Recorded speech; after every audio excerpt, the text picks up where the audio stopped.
Ito na nga panyero ang ating 30 pesos na gulay yan. No?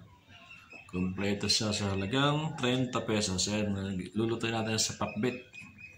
Ayan, meron tayong kamatis, sibuyas, bawang.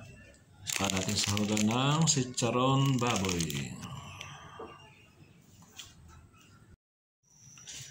Simulan natin panyero ating pagluluto ng ating 30 pesos na gulay. Ayan. Atin siyang gigisahin. Saan na aking...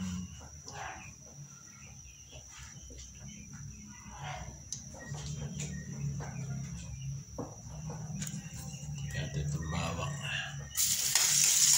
Kaya itong bawang.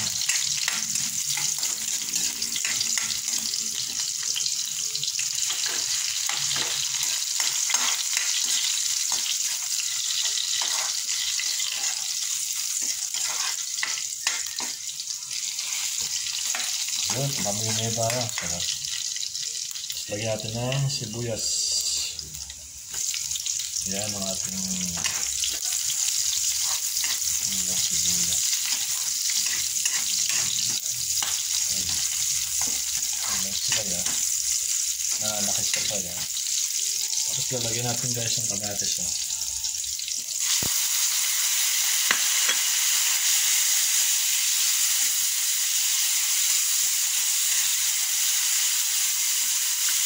Ng patis. Ayan, tawag patis ko.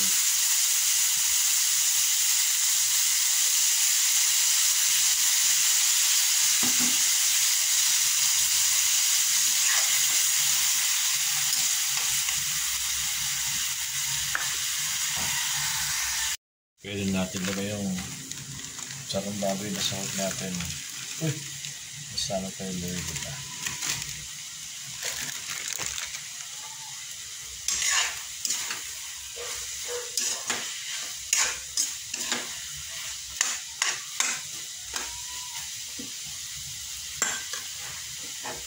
Lagyan natin guys yung gulay natin.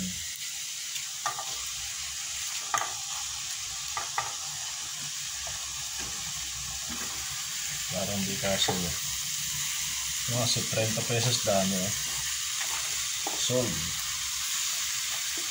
Bukan gulay.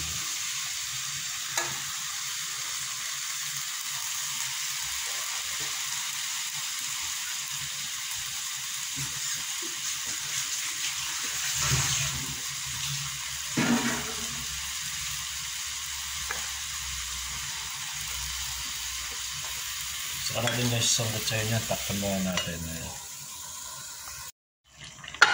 Diligin natin panyero para maluto yung nasa ibabaw. Ayun.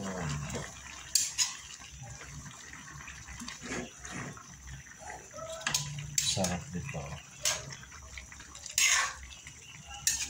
Isang ka pa. Magkapakbit ka sa halagang 30 pesos. Pero kung bibili mo ng pira-pira sa gulay niya, hindi lang 30 pesos ang abutin niya. Kasi kompleto ricados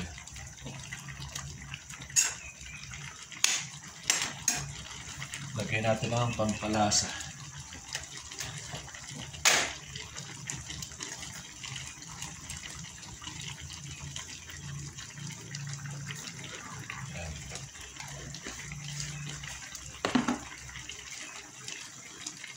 Napakasustansya ang gulay.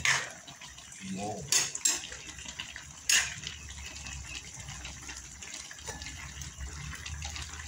Takpan ulit natin guys.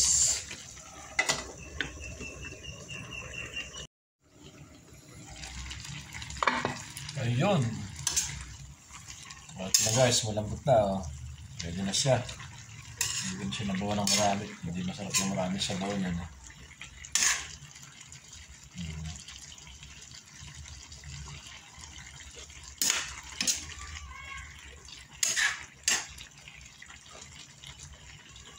Kamote. Yung lambot niya kamote.